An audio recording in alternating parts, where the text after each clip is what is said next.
everybody, welcome back. Today we're going to do something a little different. We're going to work on Omega. Please excuse a little bit of mud on here.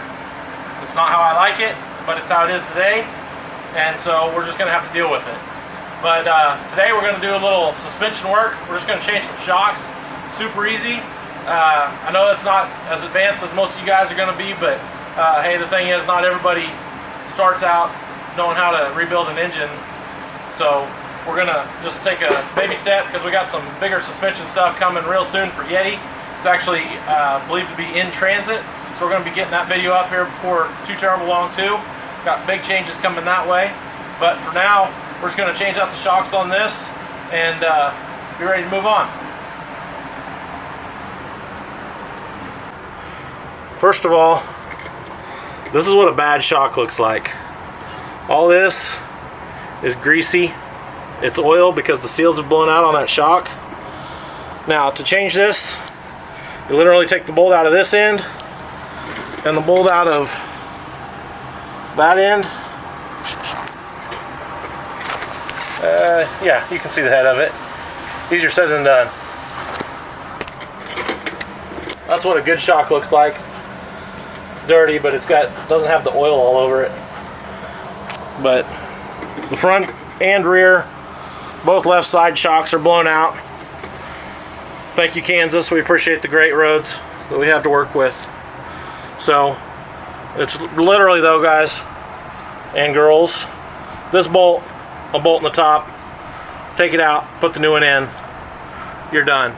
It's that easy. I'm not going to show you a lot of it because I'm laying underneath here, but that's what we're going to do. By the way, that's what the inside of a bedside should look like. This is just dirt. It's not hard to keep them up. You got a 7, almost 8-year-old pickup here. If you take care of them, they'll take care of you. Okay, got them all done. You can see them Keat suckers up in there. Back ones were easy. The front ones were a chore because on this year they run inside the spring and then you got your mount on top, and they are a bear to get out. Had to recruit some help to finish this project up. Not a big deal, we do that all the time. But you can see, I'll show you the old ones in a second here. I was getting a thumping noise when I would hit a bump, and you can see that one rear was oil covered.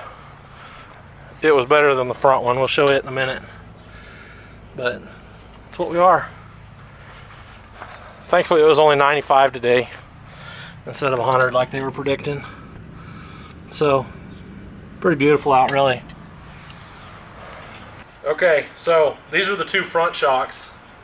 Should be the same, but obviously this one's still good. This one, you can hear that.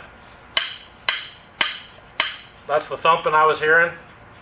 And I knew it had been leaking oil for a while because it was getting greasy, but it's obviously finished going out. But just a little, I'd call it preventative maintenance, but it's really not that when they get this far gone. But that's what we did today. This is just kind of a tune up on our suspension work because we're going to be putting a lift kit on Yeti here real soon. It actually should be going into transit in the next few days even. So we'll be working on that real soon, and got some other stuff coming for it. And for now, I'd say go find a project, get dirty.